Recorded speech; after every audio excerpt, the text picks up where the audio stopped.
This is Chicago. Doors open on the left at Chicago. Welcome to Chicago. Welcome to Chicago. Welcome to Chicago. This is Chicago.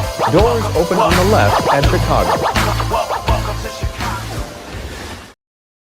Chicago. Welcome to Chicago. You're tuned in to the TCSF podcast with Big Z and Ivan from the Tape Never Lies Network. Coming straight to you from the 606 Media Studios, powered by True Chicago Sports Fans. This is episode 300. We made it, brother. We made it. Yeah. Me and one. You, your mamas and your cousins too. Let's go. It's me and you. Let's go. Oh, man, we're fired up to talk about everything that makes Chicago great, our Chicago sports teams. Remember to check out 606 Media, your ultimate source for all things Chicago. Go over to 606media.com to snag your official TCSF podcast t-shirt. Of a sports merchandise line. You can see all of the clips. You can see all of the podcasts, all posted on there. Your one-stop shop for everything that is 606. If you're watching on Facebook, on YouTube, on Twitch, go ahead and smash the subscribe button. And if you're listening on your favorite podcast app this morning or whenever it's posted, leave us a 5-star review, some nice comments. It means the world to us. Keeps us up on the charts. And if you want to watch something else, well, you also have myself, Impossicated with Big Z. There's about 14 episodes up there. Go ahead and check out those interesting conversations with different people. I got comedians, I got models, I got wrestlers, all types of cool ass people. You're a comedian yourself. Oh, wow. Oh, we're gonna talk about that. We'll talk about it later. We can talk about it later. We can talk about it later. You can also catch Ivan's breakdown of the draft. He's mock drafts. He also posted them on True Chicago Sports Fans. So he's part of the Tape Never Lies Network. All things Chicago Bears, go and watch their stuff. They have shows all through the week. And especially if you want to know what's going on with the Bears and what they'll be drafting and what they should be drafting, check out Ivan's mock drafts. They drop at least once a week. And if you missed them, he's already done 3. Go through them. And they're very fun to watch. So go ahead and do that. There'll be a few more. Next week is the biggest. It's our big week. Next week is our big week. It's all week draft.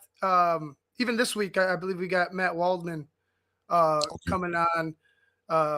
Keeping it 100 on Wednesday. He's our draft guru. Strictly offensive skill positions, but Matt Waldman is the man. Like he's just. We're thankful that we have him coming on and talking with us about the draft and stuff. It just boosts our knowledge and helps us out a lot. But yeah, next week is the big week, man. Draft week. Can't wait to see all of that. It's going to be great. I'll be tuning in. Let's strap it in. Get ready for an unforgettable ride through the best of Chicago sports culture and beyond. Let's get started. This past weekend, the Cubs struggled against the Pittsburgh Pirates, who are no longer the redheaded stepchild of the division. As they wrapped up the series with the Pirates, it was a rough one, right? It was frustrating because it felt like the Cubs beat themselves many a times. The offense was there one day. The pitching wasn't there the off day. It's like they can't get in sync right now with the Pittsburgh series, and it just carried over. They won in extra innings in that getaway game. And, they go into Philadelphia and they get spanked. 7 runs is enough to win a game. But when you give up 13 and 2 homers of Schwarber, 2 home runs of Schwarber, that's unacceptable. And I know Assad really had a bad outing, giving up 9 runs, 2 walks, 3 strikeouts, giving up 11. I was watching the game because now I have Marquee on Hulu, thank God. And it looked like batting practice. The bases were loaded and boom, Javi needs the glasses. Javi needs to put the glasses back on. Screw the contacts, put the glasses. We need glasses, Javi. All right. Now, I totally agree. Except for today, excuses are limited, right? After April, there's no more excuses. I'll give them that. The emotional win yesterday, you didn't get swept by the Pirates. You come back in extras. Good, fine. Then you have to travel to Philadelphia and play tonight. Right, that's a little difficult. I could give you that, but with how that Pirate series played out, right, you had opportunities in every single game to take the lead. Not only take the lead, take a commanding lead. You weren't able to do that. Your offense wasn't able to do that.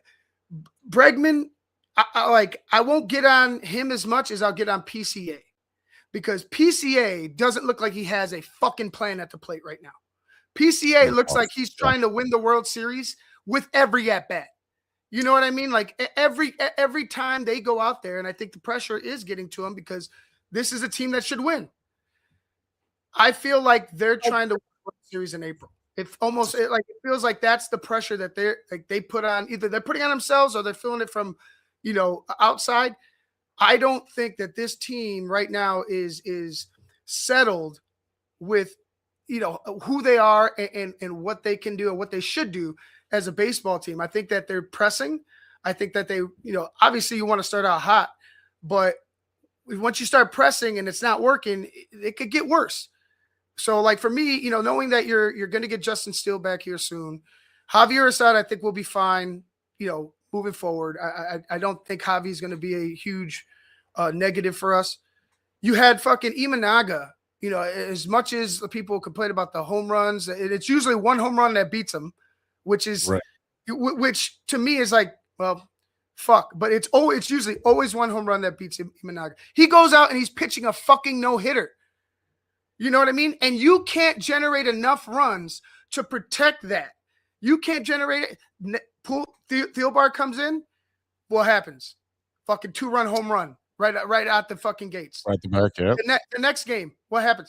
I don't want to get on Thielbar because he had a good year. And he honestly, he didn't pitch horrible like in that second game, but you throw the fucking ball down the line. You know what I mean? Like, there was no need to run. Like, I just feel like this team is putting too much pressure on themselves, and they're not settled. It looks like they're not settled. They're not comfortable right now. They definitely look like they're pressing for everything. And, we've always heard the term, you can't win the World Series in April, or you can't win the division in April, but you sure can lose the division in April. And right now, you guys are in last place, and Pittsburgh is in first place. But it's only three games. It's only right. If you look at the standings, right, and I mean, I'm talking about through all of Major League Baseball.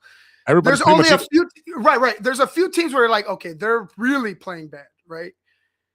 Astros. I don't think the Cubs. Yeah, right. I don't think the Cubs are that. I don't think the Cubs are. I just think that they're sputtering out the gates because they're trying to do too much out there. Like, they need to just settle down. They need to, concentrate on one game at a time. I know it's cliche. Concentrate at one game at a time, one at bat at a time, one pitch at a time. That will get you settled in my mind. Because to me, like I said before, I think I think everybody's trying to win the World Series right now. Yeah, I'm looking at the injury report, and the Cubs are definitely the walking wounded. Hunter Harvey on the IL for 15 games, Porter Hodge 15, Jordan Wicks 15, Phil Maton is 15. Steele is coming back next month. Cade Horton for 15, Matthew Boyd for 15. That is a lot of pitching that's on the IL right now, and I really think that you left Assad out there because you can't tax your bullpen every single series this early in the year. If you get to June, those guys are going to be burnt. So you don't want that problem, but it's going to suck. And who are they going to bring up?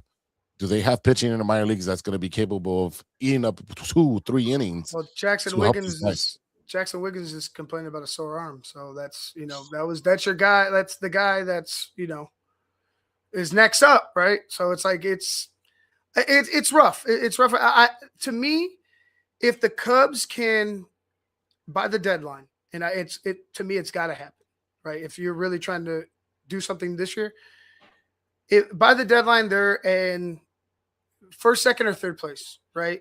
And if you're in third, it has to be close still. You know what I'm saying? They're going to have to go after another starter. And there's teams with starters that are pitching very well on losing ball clubs, or they're right now they're in the middle of the pack and they could go either way with the season, right? Type of ball clubs. You're going to have to make another move. You're going to have to add another guy to that rotation if you really want to make this run this year legitimate. You might not need another bat. I don't think you'll need another bat. I think he'll try to elevate somebody, maybe Alcantara, somebody. But you need at least 2 more arms, in my eyes.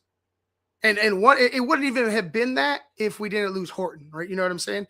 But I think you need 1 to 2 more arms. I mean, obviously, the news this week has been that Giolito is available, and they kicked the tires on it, and he wants a 2-year contract starting at $20 million. Is that something that's feasible for the Chicago Cubs? A guy that can eat up innings. He had a really good year last year. $10 million a year, 2 years. Like I said, one, and an option, right? It's early enough in the season where you're gonna see 1 full season of Giolito with the Cubs. 1, and you have a club option on the 2nd year. You know what I'm saying? With a buyout, yeah. You're gonna have to get a buyout. Right, something, so like, something like that, okay. But if it's like, no, I want 2 years strong, then I'm gonna be like, okay. I don't want you to you show up, you have a decent year, and then next season you're fucking just milking us for 10 mil. Like that's the fear. You know what I mean? Right. Like you're getting, and arms are going to be coming up too. So now you're adding a guy for 2 years that might not have to be with you, might not be with you for 2 years. So like I said, a club option for that 2nd year. Okay, fine. I'm not scared of the 10 million like the Cubs are. You go in the middle. Scared of $10 million fucking dollars, right, Jose? yeah, exactly. $10 million fucking dollars just had 2 home runs and 4 fucking RBIs on your ass. But $10 million, you just can't do it. Can't do it. Nope, can't do it. You give him $10 million to your club option, and a buyout of $5 million. Like if we feel like you're not going to be here next year, cool. $5 million. Here you go. You meet in the middle, and you know what? The Cubs are going to be good for a couple of years. So like, why wouldn't you want to be there for 2 years with that club option, right? You have other people like Patrick Corbin, who's 36 with a WAR 3.6. You have Nestor Cortez, 31 at a WAR 2.1. Obviously, we talked about Giolito with a WAR of 2.0. I'm trying to look at some other names. Frankie Matas, 33, 1.3 WAR. I'm the one that doesn't walk people as much. Just it ain't gonna be Stroman. Tell you that much. It won't be Stroman. Well, we're not bringing Stroman back. No, and that is about it. That is about it as far as starting pitchers that are available right now as a free agent. Would you go? There's not a lot on free agents as far as bullpens. That's usually eating up very quickly. Nothing really good out there. I mean, you can sign Kopech, but we know what Kopech is. He's going to be injured as soon as you sign him. He'll hurt his fingers when he signs the contract. Other than that, there's really no names that you would want on your team. But they're playing a tough part of their schedule, and it's you can't even put yourself. Oh, we just got the Pirates. We'll take 3 out of 4. That is no longer the case with the Pirates. We know the Phillies are contenders. Then you have the Mets at home, who are playing the Dodgers at the moment. Yep, they're in LA. So no, the writing on the wall was with the Pirates. Like the writing on the wall last season and going into this season was like, as long as they were able to keep guys on their fucking team instead of getting rid of guys, that young team for the Pirates can do some damage. Like they're a team that can screw you over late in the year, even early in the year, as we've seen if they get on a roll. But yeah, like you still have the Reds. You obviously still have the Brewers. You know what I mean? Like I just you have to. What was that? We were looking at you didn't even face Paul Skeens. No, and you didn't face Paul Skeens. So it's like, again, you're gonna have to make sure you find another one or more two more arms. And this offense, they get men on base. They just don't drive them in. That's a fucking problem. You got to be able to score more runs. You're plus 40 at the bottom of the fucking division. Yeah. At plus 40. You need more runs. You need more. You know what I mean? Like you need more, man. Like it's frustrating with this team right now. It is. Starting pitching is keeping them in the games for the most part. The offense has disappeared in key moments when it comes into driving in runs, and the bullpen is reliable because they're taxed and hurt. And again, that is not a recipe for a winning baseball team. So they're going to have to make some changes early. I was listening to the score on the way home from my softball game, and or two there or two, I can't remember, 2 or 4 from. But Steve Stone was talking about that these pitchers are taught to throw hard every single pitch, try to get velocity. He's like, everybody is in love with the speed gun. Mhm. Pitchers are what the job is. You're there to pitch. You're not there to throw. You're there to pitch. So if you're pitching, you can be a Greg Maddux and have a 20-year career because you learn how to pitch and how to manipulate the batter. If you just throw when you're wild, you're gonna walk them, hit them, or get hit. So something has to change in MLB baseball, and hopefully that'll change comes soon because it goes in cycles, right? So Mhm. again, Cubs need to fix the starting rotation to give you more chances. Defense has been pretty good. I did see PCA try to throw someone out, and I was like, you allowed another runner to get to second base, which ended up scoring anyways. Again, just limit the damage when you can. I get it. You're trying to make a play because you're a superstar, but only 1 or 2 bats are carrying the load of game. It's not a full team, effort. So that situational hitting's not there. The bullpen's been leaky, and the bottom of the lineup has been just nothing but straight out. Yeah, They're not bad and they're not dangerous. That's the problem. right, right. And like That- I that's said, the- the guys that you need aren't doing it. You know what I no. mean? Like Nico's doing it. Nico just signed a contract. Nico's doing it. Carson Kelly's fucking on fire. Hell, fucking Swanson just hit 2 fucking home runs in back-to-back days. You know what I mean? Like Ballesteros was like this much from a home run. Ballesteros should be batting third. Yes, Ballesteros at big should be point. batting third. That's where he should be right now. Because Moises Ballesteros, like I'll say that, like I had hope that he would, he could turn into a great hitter, like a great DH for us, and just rake. It's still early, but Mhm. man, when he hits the ball, it's smashed. It's fucking laced. He crushes the baseball. And He's a big boy. like I said, but you need PCA, you need Bregman, you need those 2 guys as well because they're dangerous when they're hot. But right now, it's ice cold, man. Very ice cold. We'll see what the Cubs do for the rest of the series. Again, they're playing Philly, and then they're playing New York at home, and then they go on a West Coast trip. And then they'll do the whole, San Francisco, LA, Padres circuit. So Mhm. it's not going to be easy for the Cubs. They really need to get to the train back on the tracks and start with rectifying this, so that way they get on the roll by May. And then be able to see who's going to be a contender or not, and start picking pieces off other teams because it's not looking pretty with the amount of injuries that the Cubs have at the moment. Let's switch over to the south side of Chicago, where the Chicago White Sox split with the Kansas City Royals, those pesky Royals. The White Sox took the finale 6-5 and lost 2 games prior to that 2-0 and won the first game at 2-0. Again, it's going to be a bunch of growing pains, people. Like when it comes to the White Sox, they're going to be exciting, they're going to be fun to watch, but it's going to be growing pains because you don't really have that reliable pitching when it comes to the starting pitching. They've had Grant Taylor, who's been lights out as a starter. We saw him opening day. He pitched 3 out of the 4 days opening weekend, and they've been using him as a starter. He had a clean sheet, and then they put in, I forget who they put in, and he got rocked.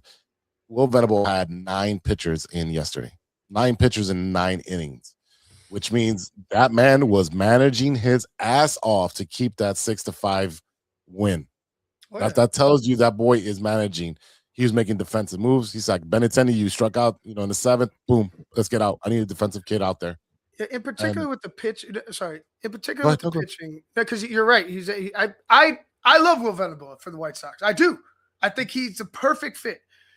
Also, you got to think he's got to see these guys in action because there's going to still be some movement. I don't think it'll be a lot as a past seasons, but there'll still be movement with some of these guys. If you're not able, if you're not doing what you need, they're going to go ahead and rotate, see if they can find somebody else to fit it. That's how I see them attacking this season. Yeah, there will be some movement, obviously deadline, whatnot, but you also will see movement from the farm system in throughout, right? It'll be like I won't call it a revolving door, but it will be something like that to where they could see this talent, who can and who can't, right? And good for them. Good for them. Good for him. Like you said, he managed his ass off. They got the win. Yeah, he definitely did that. And you also had Colson Montgomery hit a home run. That boy, when he hits that ball, it's gone. And it's good to see after all the struggles last year and then coming with over 21 home runs in the second half of the season. And now he's a threat. And now you pair him with Murakami. Now you got 2 power hitters. Got to be your third baseman. Yes. Got to be your third baseman. Yes. No more Vargas. You got to be able to. You got to have him at third. You have 2 power bats at the corners. He's a better fielder. You know what I mean? You play shortstop. You better be able to play fucking third and play third somewhat well. Mm-hmm. I just, he's the future, but I gotta have him at third. I just don't trust Vargas right now. I don't think Vargas will be on this team halfway through the season. You know what? He has been pretty decent at I haven't seen him make an error, but he has been. He made an error the other day. He threw the ball. Yeah, he threw the ball. Murakami couldn't even fucking. There's no way. Oh, that's right. Yes, he did. Yeah. Again, I don't have CSN or whatever the channel is anymore. I have to find other avenues. I'll send you my login. Amazing. Yeah. So again, Montgomery kicking ass. Murakami, he's making the adjustments that after the adjustments they're making after him because they're throwing him different stuff every single series. They're like inside, outside, low, breaking ball. They're not giving him any consistent. And sometimes they're just walking him. They're like, yeah, we're not going to deal with him. And that's a good sign. If they're walking him this early in the season, that means they know he can hit bombs. So if they're going out to, it's going to be fun. And on top of that, they know he can hit bombs, but they also know, right, if they're just walking him and staying away from him, they also know they don't know what to fucking adjust to with him, right? If pitchers adjust, right? You usually see that young hitters get hot out the gates by fucking June. They're struggling. They got a little bit of a lull going. But to hear that, where they're all right, we're gonna walk them. Do you have a plan? Do you need more time for him? Like, how are these guys gonna attack him? You can't just fucking walk them every time, So like that's a really good sign with Murakami. Like other teams fear him. And not just fear him because he's, hot right now. Like, no, he probably can get us even if we try to fuck with him. Yeah, and then you have a bunch of the guys that brought up. You had Derek Hill, who's a veteran, but Tanner Murray had a home run, first one of the year. We got him from the Tampa Bay transaction. Let me one guy. Yeah, go ahead. Yeah, Sox cap Cubs cap now. There we go. Dustin Harris has been a good surprise for the White Sox. They pulled up the kid. And you're talking about if you're not producing, you're moving them out.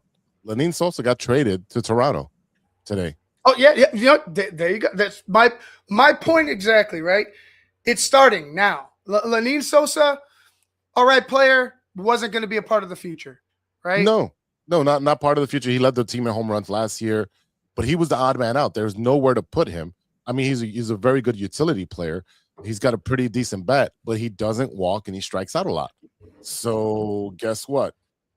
Toronto's like, hey, we'll give you a minor leaguer and a player to be named later or cash considerations. Those players to be named later end up being some superstars sometimes. Those low A-ball guys that you're like, oh, he's 18. We'll never know what he's going to be. Well, look at that. We've seen a lot of those. Look, go after pitching. If I were you guys, I'd go after pitching. Yes, get another pitcher. Always stack up on pitching. You've got another player being called up, Noah Schultz from the Chicagoland area, getting called up on Tuesday, making his first start. I don't know how long they're going to give him. But he's been filthy in the minor leagues. Are they here? They will be here on Tuesday. I got my semi-championships. I wish. Oh, that's right. Yes, man. I'll be there. I'm gonna be there. I want to see that shit. But tomorrow's my birthday, so hopefully you get the W. There we go. Again, the White Sox are doing what they're doing, and it's a good direction that they're taking right now. Pitching is showing fight. The offensive stuff is very inconsistent, but alive. You don't feel like they're out of it now. 5-6 runs, you're down. You feel like they can chip away and probably be competitive, not to take those wins all the time. The energy and the atmosphere in the clubhouse and on the field is completely different. You have that winner mentality where these guys are all on the same page. Not only do they play for Venable, but they respect him. How many times are all these changes that come in third, fourth, fifth inning? What was the last series before the Royals series? They were bunting just about every other batter. Baltimore? Against Baltimore. They were like, you know what? Bunt. I think we have the most bunts in the major leagues so far. Hey, man, you do fundamental baseball. Yeah, you do what works. You do what works, right? And it doesn't necessarily have to be every game, but you notice if you're a good manager, right? Well, okay, we haven't been in the last couple games really fucking driving in runs. Let's try to manufacture this one. Let's try to move guys over. Let's try to get things going, and maybe we'll fucking find a way to break through. And to be honest, that's great. It's almost a lost art, but if you can utilize and you have good students of the bunt and they can execute it well, it's a problem. It's a major problem. You saw Thilbar. It was a swinging bunt, but you saw Thilbar rush it with a somewhat fast, a base runner and throw it up the line. And then boom, there you go. There goes the game. It changes momentum, and baseball is all about momentum, and it definitely is a thing that you see Venable doing. Like, okay, we're not driving the ball, we're not hitting the ball. Okay, cool. Like you said, let's manufacture. Let's put pressure on the defense to make this play. And guess what? You may get a hit, and once you get a hit, let's get another hit and another hit. And a lot of these guys that are on the bench are very, very fast. They have a very fast team. Luis Angel Acuna is very fast. That boy can fly. He probably score from first base on a deep fly. He's really fast. And you get a lot of guys that are like that. They have a series against Tampa Bay. They have 3 against Tampa Bay. Then they go to the West Coast, 3 against the Athletics and 3 against the Diamondbacks. Again, everybody is pretty much bunched up. White Sox are 3.5 in the bag. They're last in the American League Central, 6-10, 3.5 back. Again, everybody's bunched up. The only team that is really... Well, not even that. The Astros, I think they won today, or did they lose? Because they're 6-11 now. I believe they lost. Let me check this. I got the scores over here. Oh, they didn't even play. They didn't even play. No, they lost. They lost the Mariners. 6-2. Mariners. There you go. Yeah, well, so there's a lot of teams that are 6-10, 6-11. So right now, their Astros hold the worst record in MLB, which is surprising. But again, right now, it's April. It's April, people.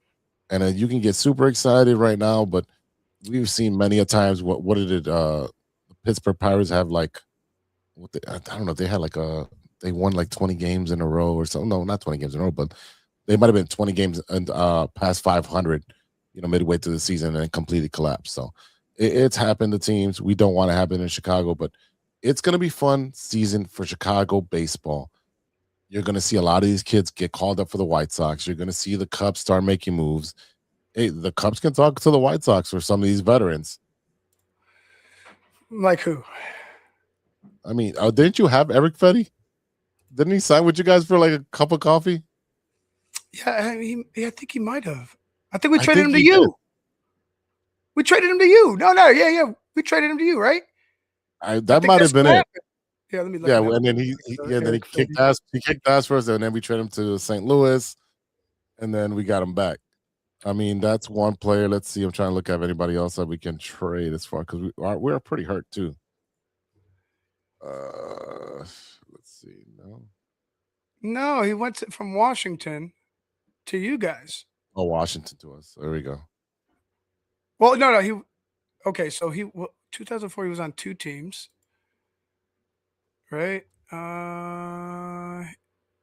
Okay, White Sox and St. Louis. Yeah, he was never a Cub. Oh, okay. Well, there you go. He could be a Cub. Just to give me a player. See what his career is.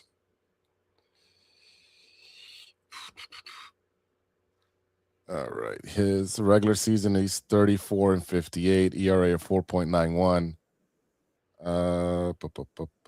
Let's see. What do you need? Pitching. I'm just gonna say it right now. No thanks. For an A player, no. You know what? I mean, I'm never gonna want to trade pitchers with you again after Quintana. Yeah. You know what we could have done? You know what we could have done? We could have kept the pitcher we sent to you. You know what I mean? You know what I'm saying? Like that big ass monster that's pitching for Toronto now. Yeah, you could have kept him, just like you could have kept Schwarber for $10 million fucking dollars. But let me back up. Let me. This is where we're at now. Yeah. Sox right now. Sox. We're here. Drew Thorpe is on IL for 15 games. Chris Murphy, third baseman. Mike Vassell for 60. Prelander Barora for 15. Let's see. Kyle Teal is still on the IL for 10 more games. Brooks Baldwin, IL 60. He's done for the year. I think he had the elective surgery on the wrist. That is pretty much it. I'm waiting for them to trade Benintendi. Please trade. He'd be the guy to go, right? Like he'd be. Yeah. That would be the one. Like you never should have fucking signed him for what you signed him for. I don't know what the fuck was going on there, but you got to move forward. You got other guys waiting. You got Colson Montgomery down there ready to go. Like he's raking in the minor leagues. Start bringing these kids up. Give them a cup of coffee. See how they do, how they react. Sometimes you need that shot in the arm from those young kids to get the line moving. So for me. Let's see what these kids can do. Again, this season is all about growth. The kids can play. The kids can play. And then every time it's I am going to secure the crosstown tickets for the Saturday. Okay. In May, the ones at the cell. So I'll get those ready to go for us. All right. Well, let's take a quick break. And on the flip side of the break, we're going to talk some basketball, both on the Bulls side and the Sky side, because today was their draft. So we'll talk about what the Bulls need to do in the front office, what the Sky have done today. And then we will close out with some WrestleMania predictions for Ivan, since WrestleMania is, I believe it's this weekend, right? Oh, yeah, it is this weekend. All right, great. I don't know who's doing what, but all right. Yeah. I'll blindly choose. There you go. You got 90 seconds to check it out. So we're going to take a quick break, and on the flip side, we will do all of that. So stay tuned. Hey there, Chicago enthusiasts. Are you ready to take your fandom to the next level? The True Chicago Sports Fan Podcast has got you covered with some serious cool merch that screams Chicago pride. From cozy sweaters to trendy tank tops, we got it all. Show off your love for the city with our iconic red, white, and blue logo, or stand out with our exclusive collection for the love of sports. Whether you're lounging at home, breaking a sweat at the gym, or cheering on your team at a game, our gear is a must-have for all you diehard Chicago sports fans out there. Don't hesitate. Visit bonfire.com/store/606-media-store/ or simply just click the link in the description and snag your gear ASAP. Get ready to make some noise. Show your pride and embrace the Chicago spirit with True Chicago Sports Fan Podcast merch. Designed for you, the ultimate fan, for the love of sports. Hey guys, it's Steven. And this is Sean, and you are listening to True Chicago Sports Fans. Don't forget to listen to No War on the Weekend. New episodes on Monday. You can find us anywhere you listen to podcasts. Yeah, so we're going to go do a couple of shots. So let's kick it back over to Big Z. Water on the weekend. Is that still on? True Chicago Sports Fan Podcast with Big Z and Ivy from the Tape Never Lies, and time to talk some basketball. And obviously, we kind of covered a little bit of last week with the Bulls making the decision to get rid of AK and Mark Eversley. And there's a lot of rumors going around, right? That there was dysfunction between the ownership and the president, the general manager, and the coach.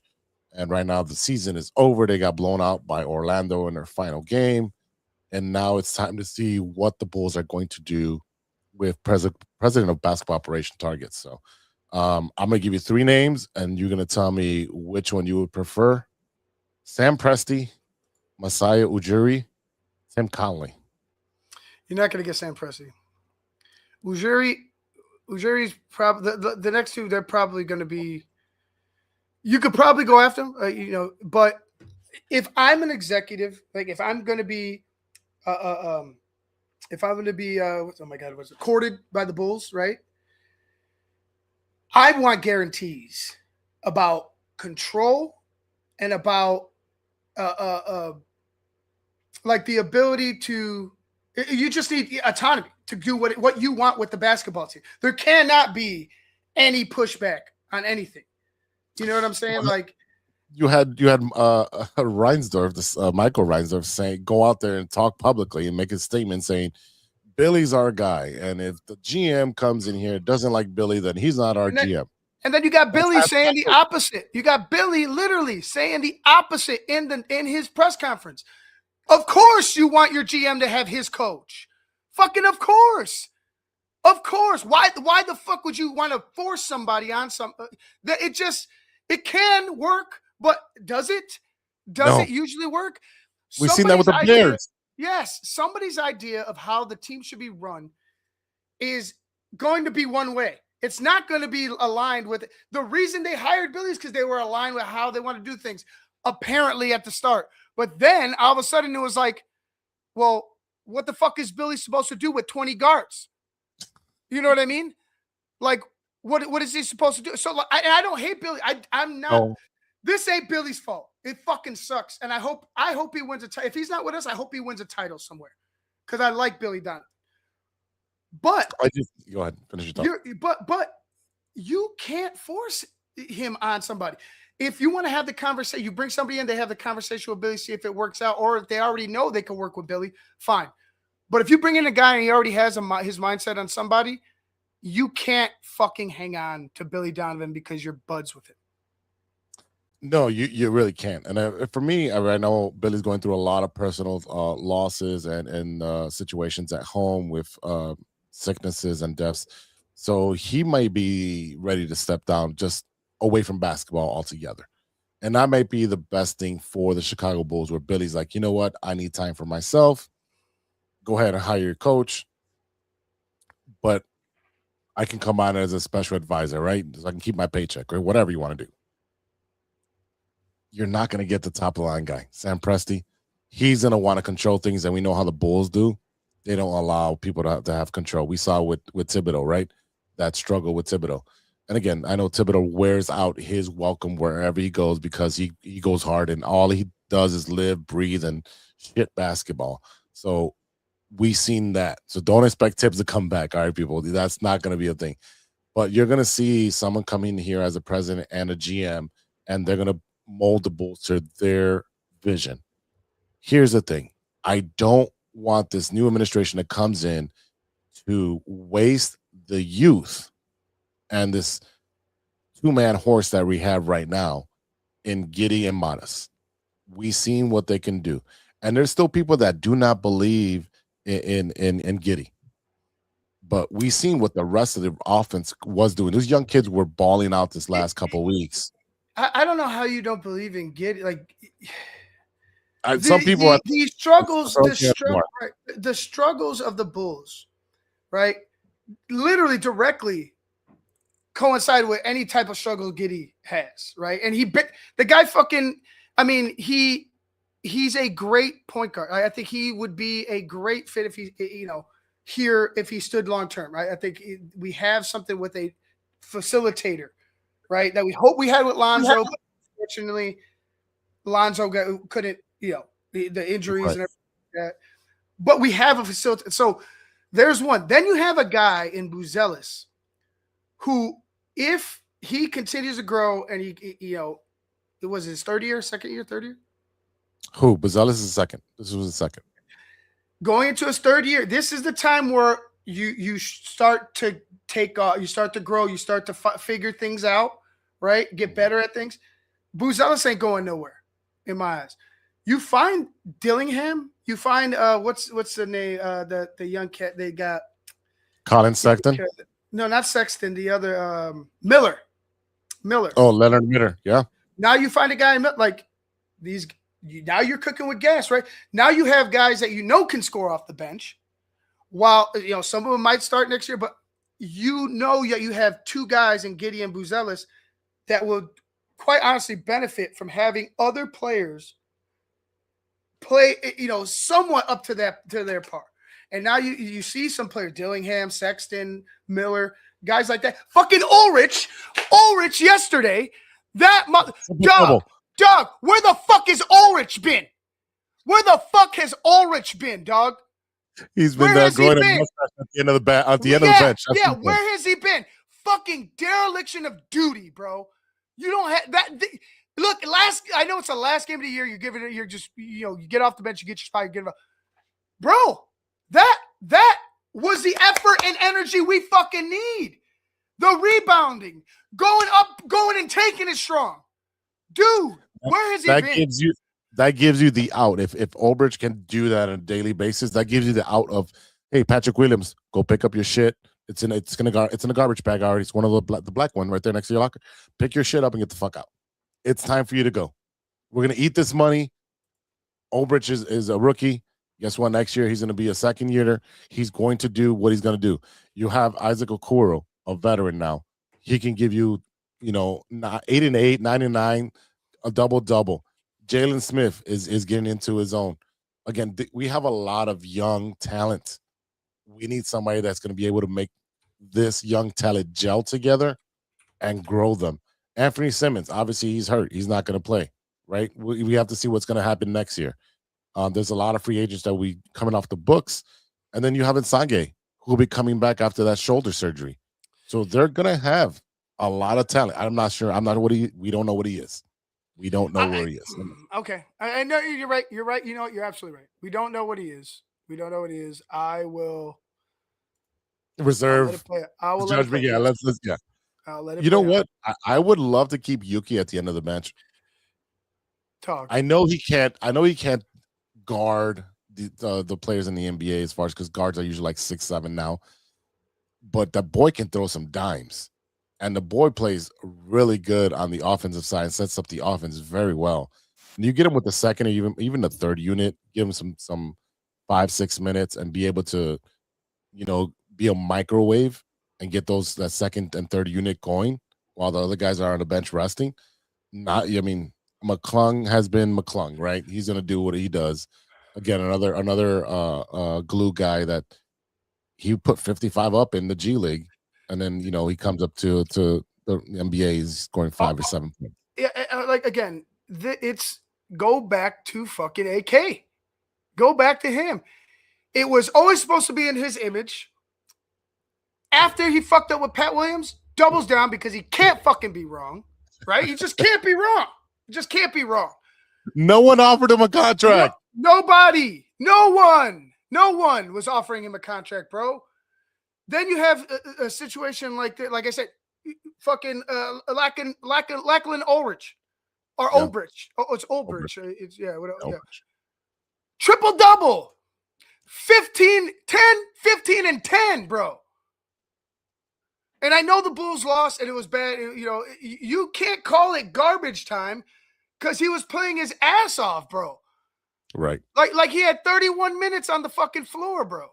You know what I mean? Like you can't tell me that it was garbage, garbage time stuff. No. It wasn't. He played his ass off. Fought, and he kicked ass, man. Like to me, seeing that upset me more because I know that they were forcing players on Billy. They had to be forcing the lineups onto Billy Donovan. Who should be on the court? Who's going to get the minutes off the fucking bench? Who's going to come up from the G League? Who's going to come up from the G League? all that shit, bro. AK he's probably the worst GM we've ever had. And quite honestly, I know record-wise, this isn't the worst Bulls team we've ever had, but this is probably the straw that breaks the camel, or it should. It should, because you had opportunities. You not only this year, but years previous. You had opportunities and you fucked them away. I went through with our boy Abe yesterday. We're chilling in the garage at the bar, and I'm like, check this out. So we went through from 12 to now. There's at least 10 to 15 players the Bulls could have drafted over certain draft. The only draft pick I think that they got no, not the only one. So Buzelis, Bobby Portis Jr. I think those are the two that you got absolutely fucking right. Like Bobby Portis Jr., if he fucking stood on this team, would be a force. He became a force on a championship team. As soon as he left. For your rivals. You know what I mean? For your rival. That the poor decision making from this organization, right? From this, in particular, these two, AK and Eversley. It's worse than post Jordan. At least at post Jordan, we knew we were going to struggle, right? But we had you're always like, okay, well, we got these draft picks. We could let's see what we could do. You know, blah blah blah. No, bro. There's no light on the horizon. I need to see you break through this fucking wall to see the light. Where's the light at the end of the tunnel for the Chicago Bulls? There is none, especially with 9 second-round draft picks on those guys that should have been traded a year earlier. You could have got a first-rounder for Caruso. You could have got a first-rounder for Andre Drummond. They wanted him bad. And then you let him walk, and he goes to Philadelphia anyways. You could have traded for a first-round draft pick.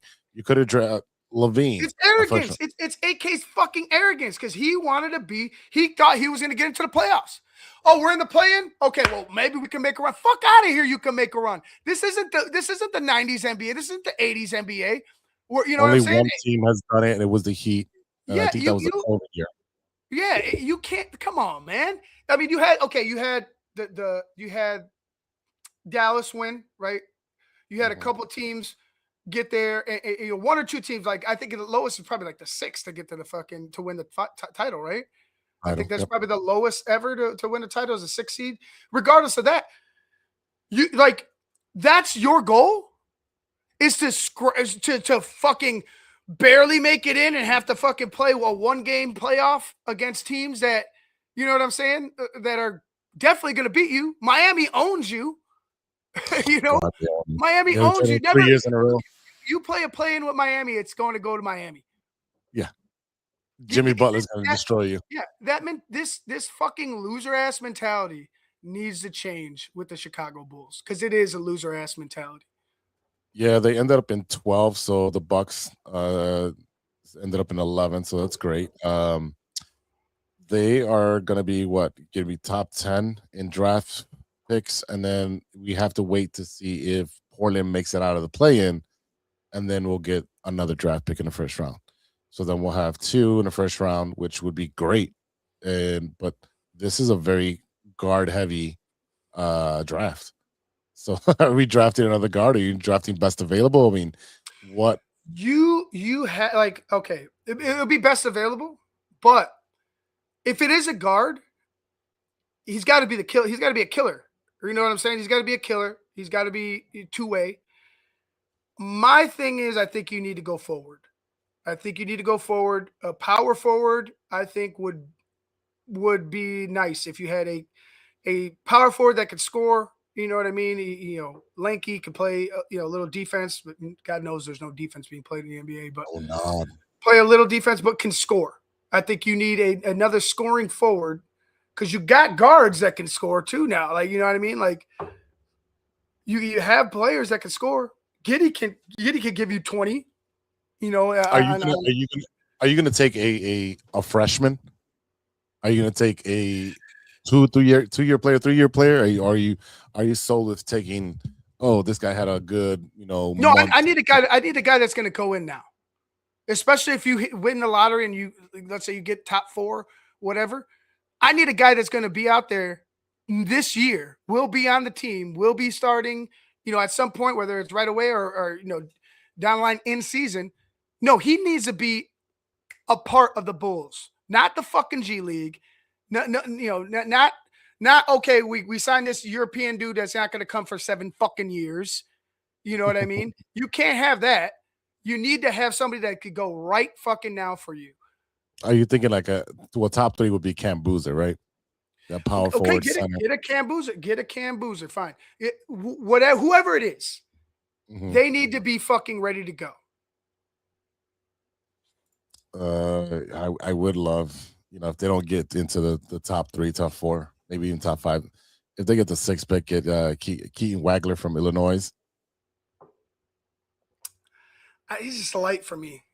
He's light? A little light for me. Yeah. I think he's a guy that in 2-3 years, yeah, he could definitely, if he put some weight on, but yeah, he's a little light for me. Again, I want a forward. I think that's kind of where I'm at. I want a forward. Yeah, either power forward or small forward. An athletic power forward. I think Buzelis will be fine at the 3. Right. But yeah, I need an athletic forward that can put up points, and definitely can block shots, like that. Like that's what I need. I don't need a defensive specialist. I don't need a one-trick pony on offense. I need a forward that can do multiple things, but in particular score.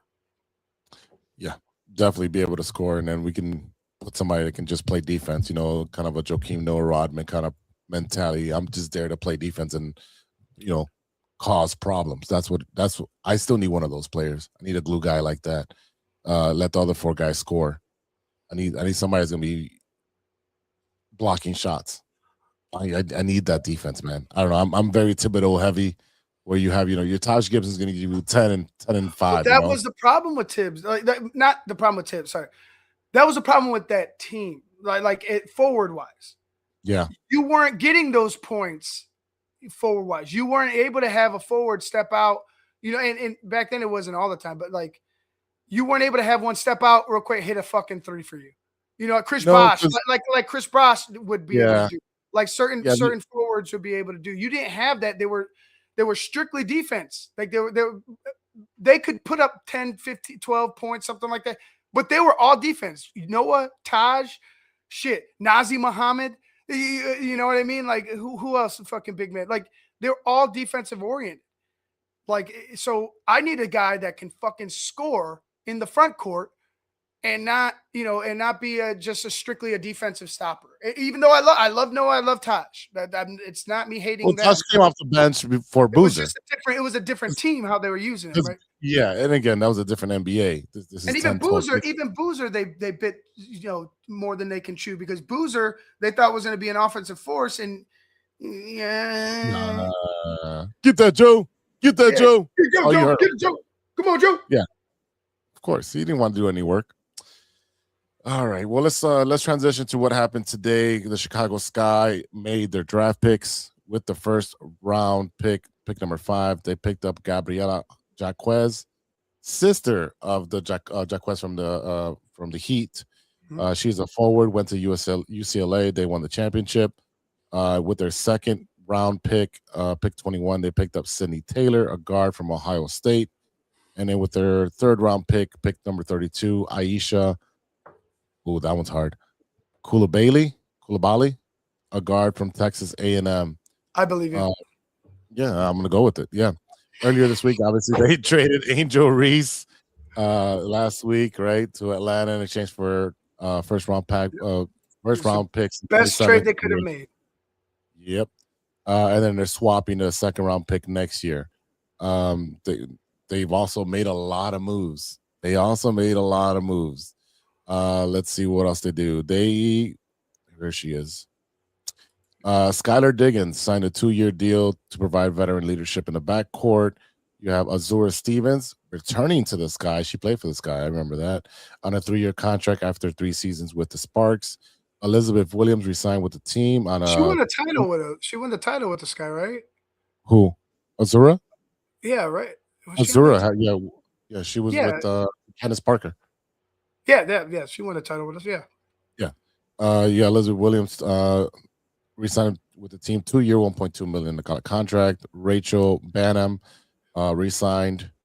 Let's see who else. Courtney Vandersloot re-signed with a 2-year, $750. Vandersloot's on the team again. Ooh, Still, yeah.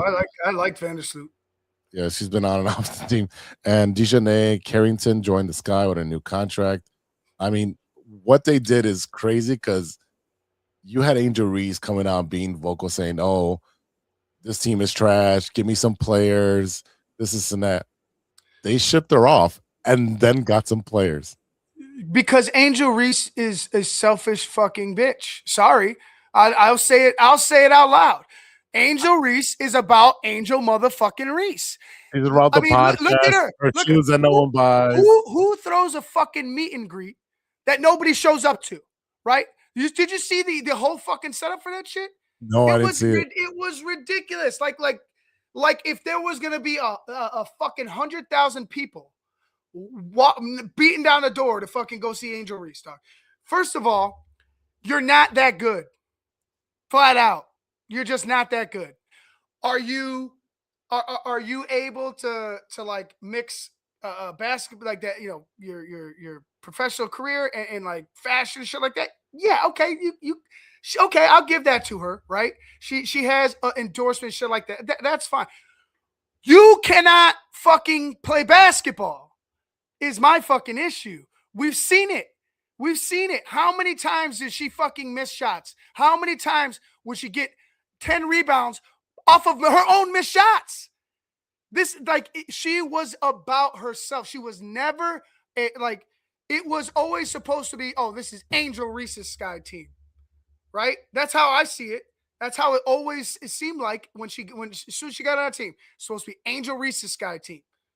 And it never fucking happened. When you're that selfish, because she would always just take. Sometimes she would even pass the fucking ball when people were open. She thought she was fucking MJ out there. You have teammates wide open that are working their asses off, and you're over there fucking, you know, being Giannis Antetokounmpo out there. Of course, people are gonna get mad. Of course, and then you have all these like demands, and you act like you're some fucking superstar that you're not. Of course, you're fucking gonna rub people wrong. The Chicago Sky, I feel like, are going back to a team-oriented, tough-minded style of fucking play, and that is what's going to fucking benefit them in the long run. Not some selfish chick out here trying to have her cake and eat it too. You know what I'm saying? Like, that's how it is. I really think the Angel Reese cost the coach her job. She was there for 1 year. And she was a really good coach. You also had the issue with Kennedy Carter, who was averaging like 17 points a game. And then there was an issue in the locker room, and she was shipped off. They let her go, and she started playing in China. I mean, you had a lot of issues going on. And I'm not saying that was her, but right now what they did is they reloaded that entire team to be a playoff team right now. And if you looked at your starting rotation right now, do I have that up there? You got two women back that won a title already. Skylar Diggins won a title too, right? I think Skylar Diggins one of the better players in the WNBA history, right? Right, one of the best college women basketball players, one of the best fucking WNBA players. You're bringing in basketball players that understand the team wins. You know what I'm saying? Not it's the Angel fucking Reese show. It's funny because she was phased out towards the end of the year of all the promo stuff. Oh yeah, that was crazy. I believe she was being sat more. She was, if I'm not mistaken. Yeah, they sat her for comments detrimental to the team. Was one game she got suspended for one game, and then they started kind of like phasing her out from there. But your potential. Take that Bayou Barbie shit down fucking south in Atlanta if that's where you fucking think you're comfortable with. The only fucking thing I have to say, the last thing I'm going to say, because I don't want to fucking go further. I'll say this. The Sky right now are doing it right. They're making the right decisions to get themselves back into fucking, WNBA Contention. playoff contention. That's what they're doing. They got rid of a problem, right? They got rid of a problem no matter how high of a draft pick she was. Chicago Bulls, listen to this shit. They got rid of the problem, and they're moving forward. They're moving forward. Their starting rotation would look like point guard Skylar Diggins, small guard Dejanay Carrington. You got small forward as Rakaya Jackson. Power forward will be Azura Stevens, and your center coming back, Camila Codorso, the Brazilian. I liked her. No, and Codorso was a better fucking pick than she was. When they got Codorso, I was like, okay, now you got her. Now you got you got her and Angel Reese. I was like, maybe they could work something out. But no. Angel Reese didn't even want to play with her. It's like, Angel, you can't be the only fucking person on the fucking court. You know what I'm saying? Like, I'm done. Good luck to the Sky. I hope the Sky succeed this season. I hope they take it all the way to, in spite of Angel Reese. Like, do that. That would be great. And again, we'll be there opening day. I know we will be there opening day. I'll do it. Hell yeah. I'll be there. I love those games. Yeah. We'll definitely get floor seats. All right.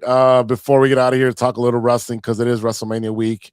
Raw ended about an hour ago, and I'll watch it as soon as I get off here and start editing. But night 1 or 2, well, I'm not going to give you that. I'm just going to give you the matchups, and you're going to tell me who you think is going to win. Cody Rhodes versus Randy Orton for the championship. Cody Rhodes. All right. You got CM Punk versus Roman Reigns. Roman Reigns. Yeah. Brock Lesnar versus Oba Femi. Oba Femi. Oh, I like that. Gunther versus Seth Rollins. Gunther. Yeah. Let's see. Women's tag match. You have Nia Jax and Lash Legend versus the Bella Twins. God, that's horrible. Versus Alexa Bliss and Charlotte Flair versus Lyra Valkyria and Bailey. Give me Bliss and Flair. Yeah, same. Definitely love that. There is some other. Let's see. Did I miss all of them? Let's see. I got that one. Stephanie Valkyria versus Liv Morgan. Liv. Ooh, Liv taking the championship from Stephanie. That'd be good. AJ Lee versus Becky Lynch. Becky. Okay. Jacob Fatu versus Drew McIntyre. That's gonna be a fucking dogfight. McIntyre. Yeah. Logan Paul and Austin Theory with ISHO Speed versus the Usos and LA Knight. Who do you think I'm gonna go with? I don't know. I think you're gonna go with the Usos. I'll go with them. And let's see, Jade Cargill versus Rhea Ripley. I love Rhea. I'm never gonna. I love Rhea. I can't go against Rhea. Come on, bro. You got Finn Balor coming out as the Demon versus Dominic Mysterio. Not Dominic. You're going with the Demon. All right. Yeah. Sami Zayn versus Trick Williams. I guess Trick Williams. I like a name. You like the name. And then there's a ladder match, which I know you're going to love this. Penta versus Javon Evans, the young kid, versus Dragon Lee versus JD McDonough, the big-ass bobblehead guy, versus Rusev and Rey Mysterio. Give me the kid. You're going to go with Javon Evans? I think he wins it too. Yeah, I think he wins it too. Yeah, well, again, this is going to be all this weekend, Saturday and Sunday, WrestleMania. It's going to be a fun time. I'm going to be obsessed this weekend with this, so don't call me, don't text me, don't DM me. I will be doing WrestleMania. I'll be fucking right there. I'll be calling you and texting you at the same time. We'll be right next to each other. Right next to you.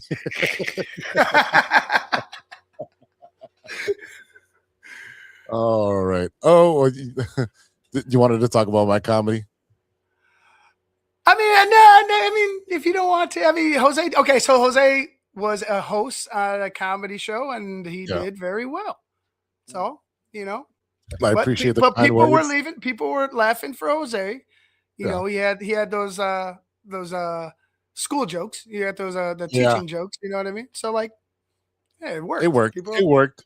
I did 9 minutes of opening comedy, and then I did a couple jokes in between the comedians. And the two comedians that I know, Rafa and I can't think of her name right now. Well, both of them are veteran comics, and they pretty much pulled me to the side and said, if we would have not known it's your first time, we would be like, all right, wow, he has a lot to work with, and it was pretty funny. The fact that there was like maybe like 12 or 15 people there, and I got them to laugh, I feel like if it was a bigger crowd, the more people laugh, the more it's contagious. But yeah, I was nervous as fuck, dude. Yeah. Nervous as fuck. Yeah. But Oh, yeah, for the next one, I know there's gonna be an open mic coming up soon. I think I have a game that day, but I will send you the link if you want to jump on the mic and do some open mic there. I don't give a shit. Yeah. I know you don't. I mean, like I said, I'm probably gonna riff. Like I've already written some jokes down that like I've just thought of one day, but like I'm pretty sure I could just riff. Like I have a lot of funny stories. Like I have a ton of funny stories. You do, yeah. And again, like some people are joke punchline. Some people are, let me tell a story, and it weaves through the whole set, and then you give it a payoff at the end. So you could definitely do that. I can see that. Yeah. All right. When is your next show, Ivan? So I think I'm gonna do mock, because what is it? When's the draft? It's next week, the 23rd, right? Yep, next week. I think I'll do my my last mock draft Monday or Tuesday, depending on what happens tomorrow. Okay. Because it'll be Monday if good things happen. It'll be Tuesday if bad things happen. Okay. All right, y'all. That is it for today. Thank you for listening. Thank you for watching, and thank you for subscribing. Thank you for everybody who's been listening, sticking with us, supporting us through 300 episodes. Thank you to our sponsor, 606 Media, True Chicago Sports Fans. Thank you to Ivan, JC, Steven, E-Rock, Mikey O, Carlos Zambrano. Who else do we have? Jessica McCaskill, Isaiah Velasquez. There's so many people that have come on and helped us out so much. So thank you. If I missed somebody, please don't get offended. Carlo, there's so many people. Thank you to all of you guys, and thank you for listening and subscribing. I'm dumbfounded by the support that I get, and especially I got a good crew now that's really dedicated to doing this for moving forward. So I appreciate everybody. Check us out on social media. They're all right there. And True Chicago Sports Fans at gmail.com. If you got something you want to talk about or you want to sponsor us, let me know right there. Definitely taking new sponsorships this summer for the Bear season. All right. So for Ivan, I am Big Z. We'll see you next week for episode 301. And until then, be good to each other for the love of sports.